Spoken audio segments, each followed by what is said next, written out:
Welcome back. Well, yeah, just to get some reactions from what you just heard, the National Security Council's meeting, the briefing, which we all heard. So we've got two gentlemen, three, as a matter of fact, to weigh in on this matter. We've got Mr. Ken Maduako, who is the representative of Complete Motorcycle Traders and Importers Association, as well as Austin Jidofa, who is the president, Motorcycle Assembling Manufacturers and Importers Association of Nigeria. Gentlemen, good morning. Thank you for joining us today on the program. You're welcome. Well, you heard that briefing from the National Security Council meeting, how the kind of steps they intend to take. They're given the reasons, the security implication of all of this concerning terrorists. So, so for you, is this not a good way to go? I don't think it's a good way to go. It's never a good way. Why? Because if we are to go by their reasons, that is because of security problem in the country and security situation. That is why they want to ban the motorcycle. They have to rethink and put other things in place. It's not just about banning the motorcycle, but other implications. Because the motorcycle is a business that has a chance of so many things on the line. When you said you want to ban motorcycle, I've never seen anywhere or in any country anywhere that such thing happened. But if you want to do it in Nigeria... I don't understand. Anywhere that what happened? Any country in Africa that have banned motorcycle completely. What do you mean? There are states in Nigeria that have banned it. Yes, but not everywhere in the states. There's some restricted areas. You can't ban it everywhere. Some states don't even have it at all. Please, can you name... Isn't that right? Can you name one? I don't think there is any. You don't think there's any state that says, no, we don't want any motorcycles in our cities? In this country, sometimes we say things that is impossible. For saying sake, we have said that, but it's not happening. When you go to that state, you find out it's only in some restricted areas, not everywhere in the state, because there is no way you can handle it. In Nigeria, in every state in Nigeria today, there are still serious rural areas in that state. And those rural areas, some areas in those states, there is no motorable road in some areas. So when you say they should put certain measures in place, they have tricycles. Isn't that an alternative? So what's wrong with saying no more motorcycles, but they are tricycles? Those states that banned it said, look, there will be tricycles, but no motorcycles. Okay, let me give you, for example, when you talk about tricycles, it's still this something of two people from one family. But in some areas, there are areas that tricycles cannot even go to, cannot even enter. For example... I thought it's about you saying there should be an alternative.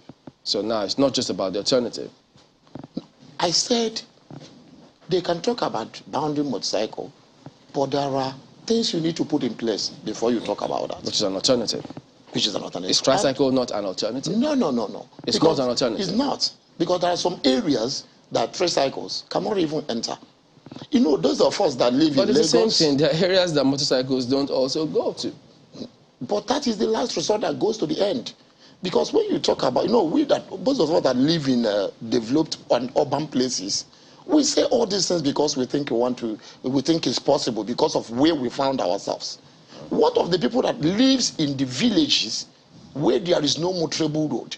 Tricycle cannot move there, motor cannot move there. How do you want them to move? No, the question that my colleague is asking is it that there are states in Nigeria that have not completely banned the use of Okada? Yes. There are states that have completely banned them. Whether or not they exist, that's another thing altogether. That's the conversation he's trying to have with you. That is what I'm saying.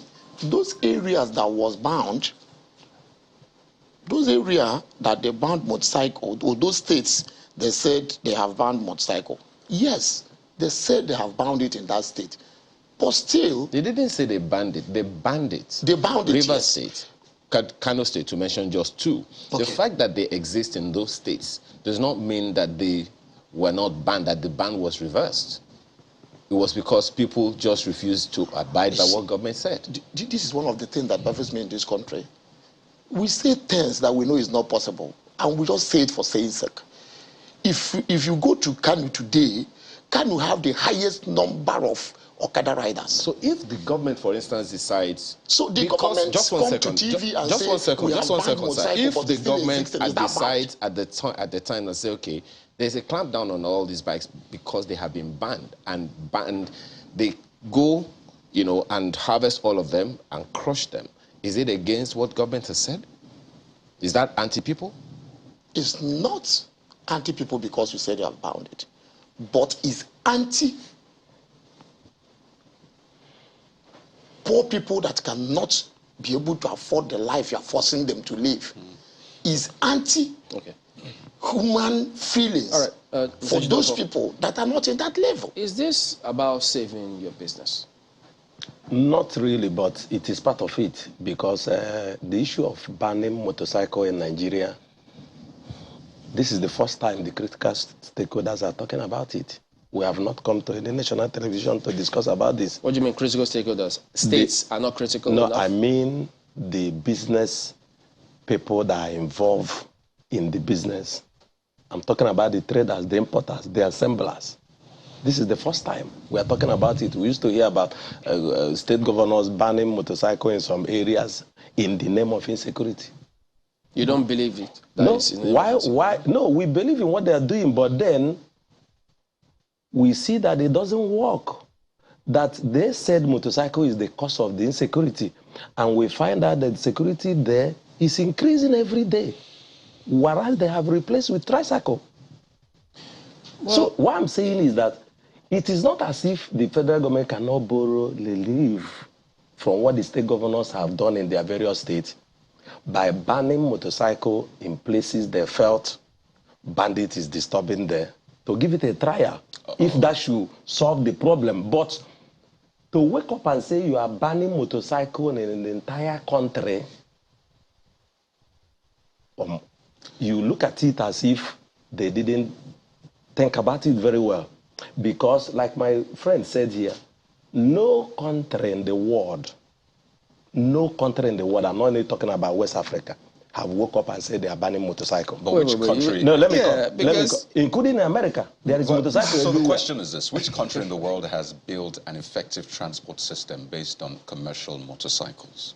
The type we have here. Commercial motorcycles, not personal motorcycles. Every country have commercial motorcycle. Really? Every country have it. It depends on your choice, the way you want to go by. So the US, you said, do they have commercial motorcycles? If you stop motorcycle, of public transport. If you have motorcycle there and you want to drive or go by motorcycle, commercial motorcycles where you flag down a motorcycle. Remember what we are arguing here is not only about commercial motorcycle. That's why the government is talking about banning complete motorcycle. We'll build it up. So the question I asked is, which country in the world built an effective transport system based on commercial motorcycles? Let's use the country in West Africa. Is there any country in the world? Wait, let's use the West Africa that Nigeria is the major supplier of motorcycle and motorcycle spare parts to all the West Africa. Here is their Japan, here is their China, here is their Taiwan. I think you're pointing to a failure of the transport system. That is why motorcycles come in. To fill that gap, that failure which we have seen. And we can talk about bad roads,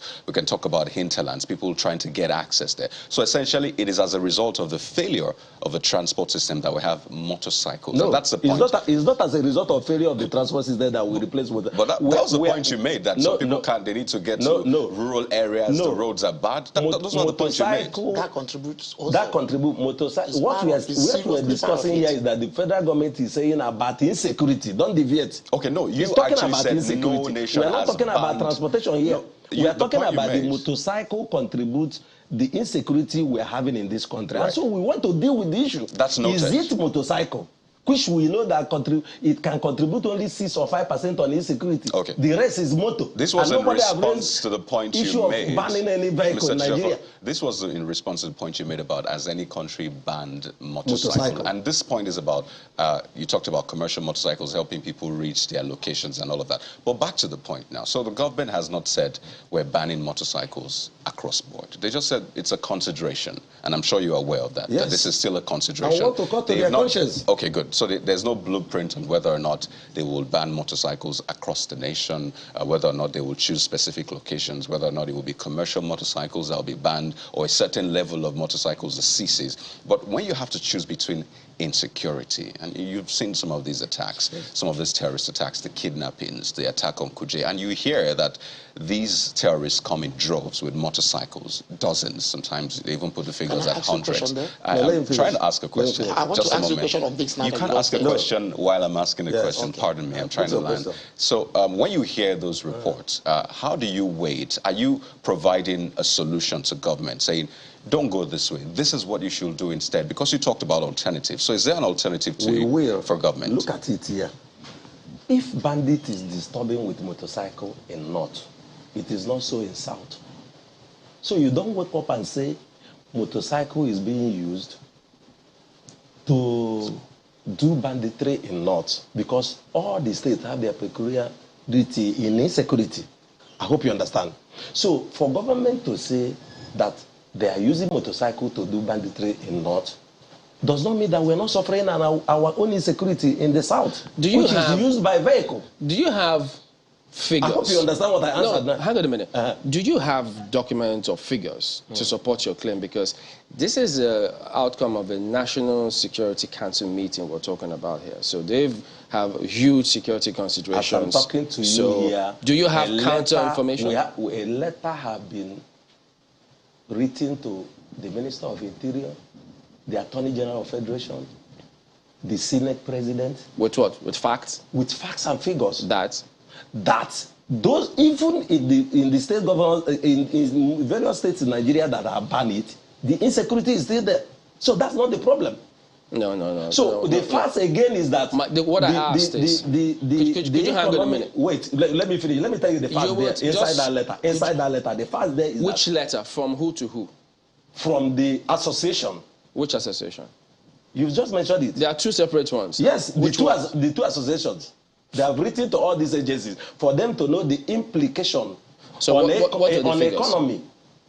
If Nigeria hosts the highest supplier of motorcycle spare parts and complete motorcycle to all these West Africans, they come in here with foreign exchange. See, the question is, okay, you said you want to give me... Many banks will close because of that. Can you hang on a minute? You said you wanted to give us facts and figures to show that what they are considering, that motorcycles helps aid terrorism, and then they want to also do certain things to stop terrorism growing and financing. So you say you have contrary figures to show that banning motorcycles, commercial motorcycles, does not help that cause. What is the figure you have? Yes, you will after he answers. The figures we have there is that you sent to them. What were the figures? That we sent to them that before now, we are aware that many state governors have banned motorcycle in their various states as regards of insecurity that's being used with motorcycle. And we are saying it is not so now to prove, because those states are still suffering on high level of insecurity. What do you mean by high level? What's the figure? The figure there is that before. What was the figure? When they ban motorcycle, when they ban motorcycle from operating in that locality because they said it's motorcycle that caused it, we didn't react. We just want to follow what they're saying. What was the figure before the banding? What was the figure after the banding? It is the percentage you are going to check. The percentage of insecurity. You say you wrote them. If security is about 10%, with that time, in that time they ban it, now it's almost 30 to 40%. And what caused it? There's no motorcycle running there. Maybe you can be specific with those areas, those states, because you have to. We have it. Okay, so which of the states or which of the areas? Check for example, the one they banned at Imo State. Give us Rivers. What's the figure in Rivers? The River State does not have motorcycle in some areas, apart from rural areas, because you cannot ban motorcycle completely. Go there today, there's insecurity. What's the crime rate in the areas that they ban? The security crime rates were specific to motorcycles. No, you are getting it wrong. You said motorcycle will not be. You don't understand. Did you get my question? terrorists use motorcycles, commercial motorcycles, Terrorists, for where? their activities. Where? And then it also Where? contributes. Would you let the questions come in for a minute? Huh? So if the Security Council says, look, for what we've seen, Yes. we think that banning commercial motorcycles will reduce some of these challenges. And several states have already taken this decision. So Does it work? We've seen the crime rate. And so this is one area. Yes. And even not just crime rate, the accidents and some of the causative factors of some of these things are cycles. So do you have contrary figures to show that? We have. Look at our contention there. We're not even saying that federal What government... do you have? Wait. We're not even saying that federal government Look, you're cannot not answering ban. the question. Cannot ban. You're not in answering the the areas. question. The figures we have there is that before now, Why didn't you where go, there is did you come with a motorcycle, letter? you have 10% of increase of insecurity in such areas. Now, as I'm talking to you, why are we still battling on insecurity in Nigeria? Look, That's the question. You're not addressing, you're circling around the issues. Why did you come with the letter that you wrote? We have letters. When we finish, we'll give the letter. What's the point? So the viewers to understand your point. Because Okay, people are need we going to read it here? What do you say to that? We have letters. I need to give you my own view.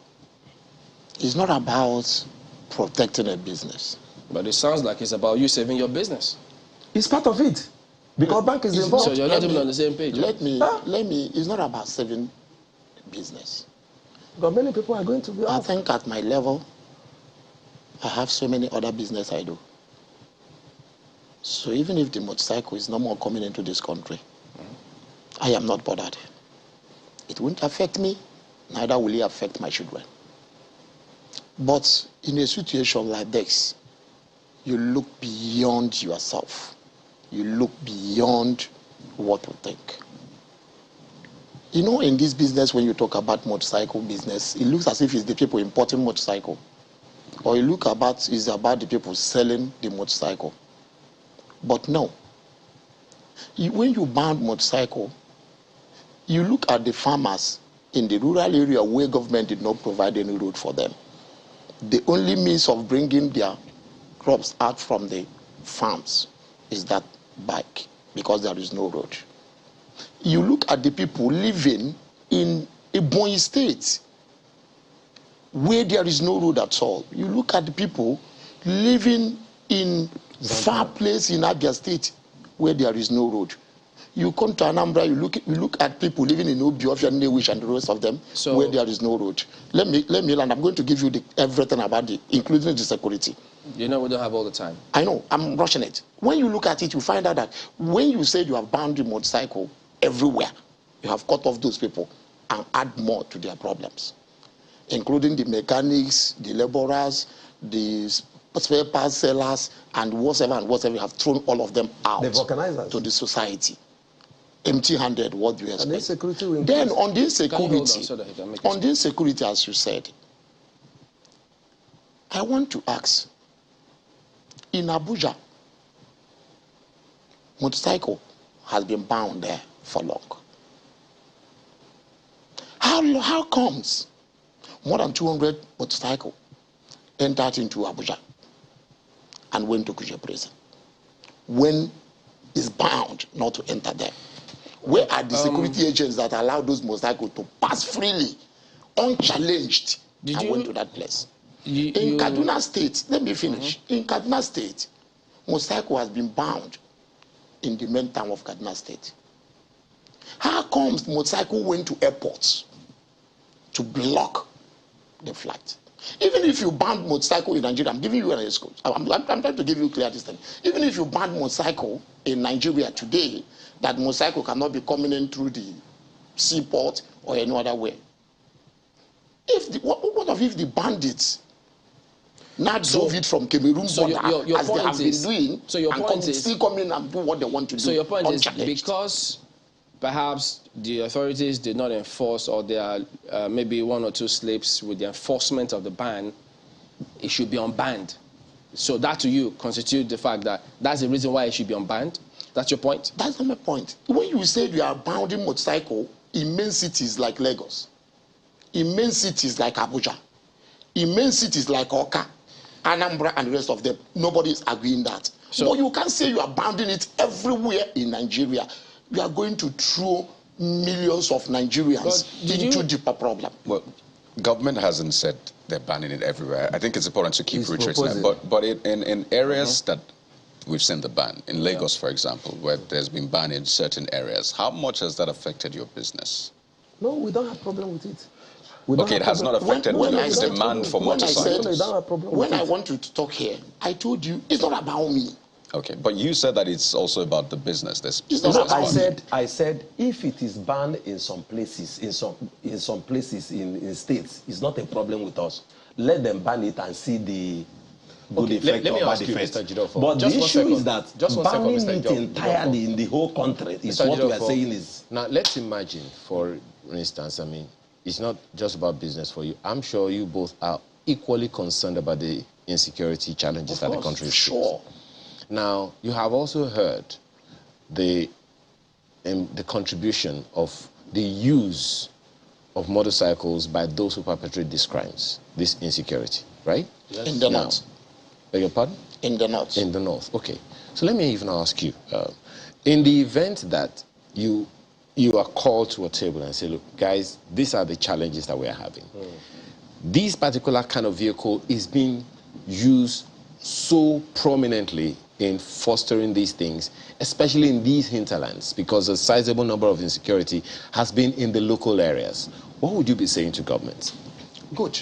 For example, now in Anambra State, Sienna, Hilos, and what is this? Lexus. Toyota Lexus, and the other Toyota Highlander. They are the major vehicle that the Onongo men use every day. Is government going to come up today now and say they are going to ban those vehicles? Anambra is not in the north. Is this figure from the police? Or yes. Yes. It's everywhere. So they say that these are the vehicles. Yes, that's their vehicle. These 4 vehicles. So how many did the police say have been used so far? Many.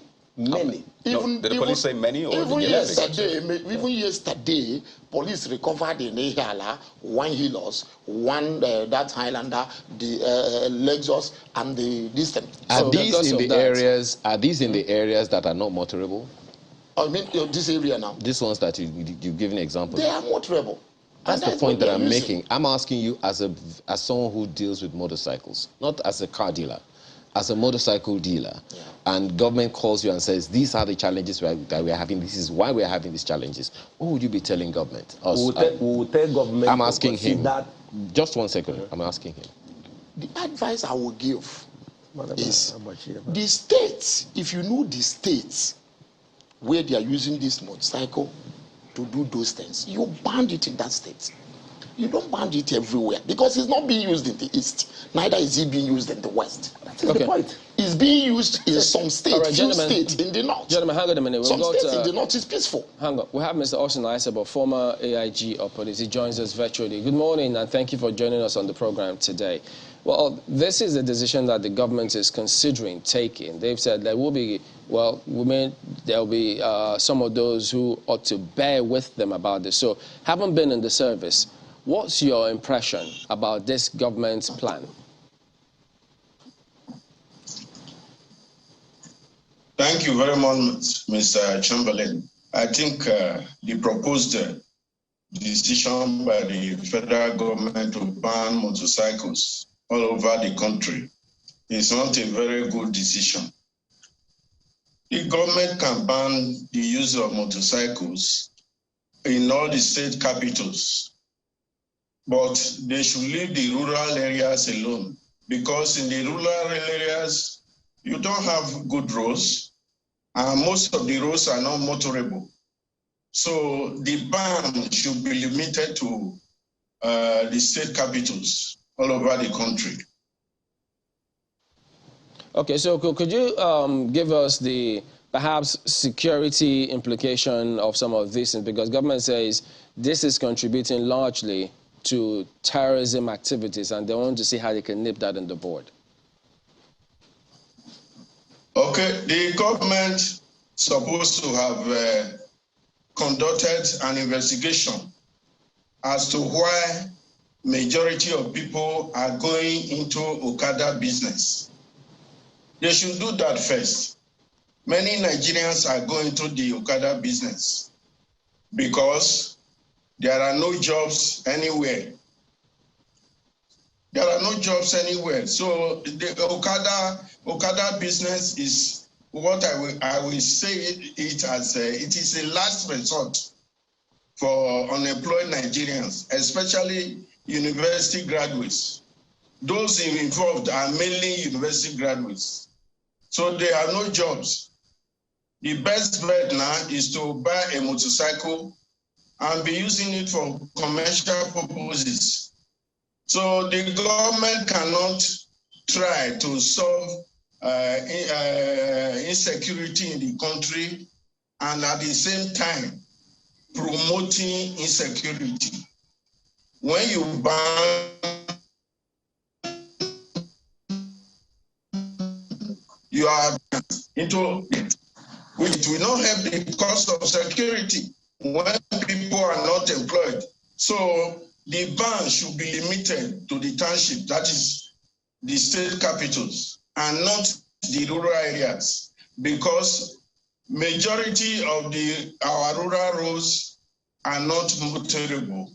It is only motorcycle that can ply those roads. So that is my... Well, we understand, pardon me, we understand that relatives of the Abuja-Kaduna train attack at the moment have picketed the headquarters of the Ministry of Transportation in Abuja following the release of a video by the bandits yesterday. The relatives who occupied the main entrance, as you see there, to the ministry are asking the federal government to take steps that will ensure the release of their relatives who were abducted on the 28th of March 2022 at Katari village. So this is the scene at the moment at the headquarters there. So that's what you see right there, which some of the images we also spoke about in the opening sequence concerning the relatives of those who have been kidnapped. The kidnapped victims themselves, some of the images you saw. So we'll get you more details on that one as we get them. Well, gentlemen, we have to thank both of you for coming on. We've had Ken Maduako, who is a representative of Corporate Complete Motorcycle Traders and Importers Association, as well as Austin Jidofor, who is the president, Motorcycle Assembly Manufacturers and Importers Association of Nigeria. Gentlemen, thank you for coming on today. We will be back in a moment. Don't go away.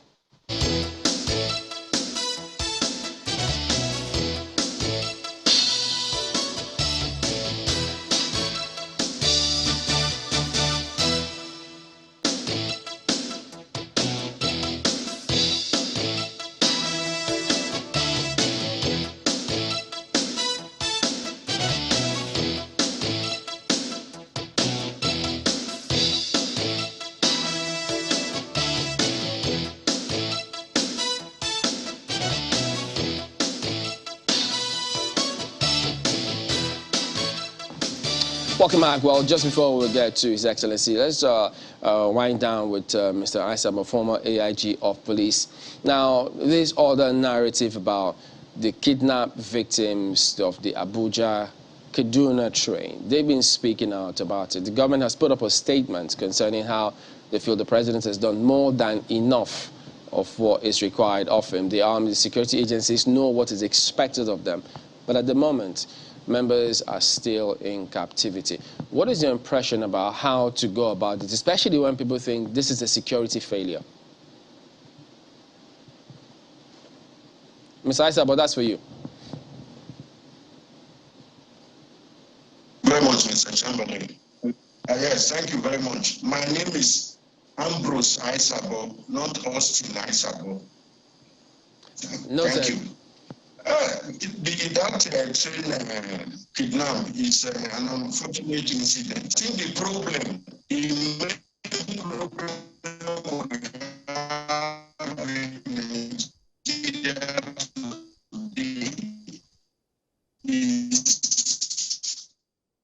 lack of intelligence.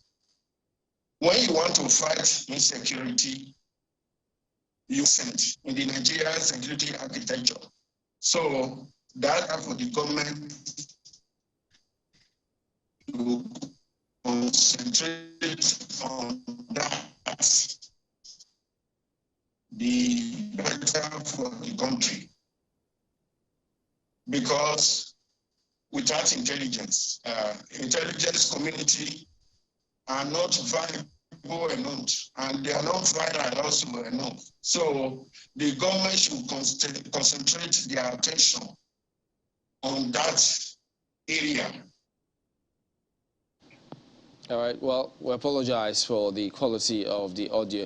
Mr. Ambrose Aisabo, former AIG of police, was trying to get his point across about the challenge with security with respect to rescuing the kidnapped train passengers for the Abuja-Kaduna train ride. We do thank you, Mr. Aisabo, for your time today.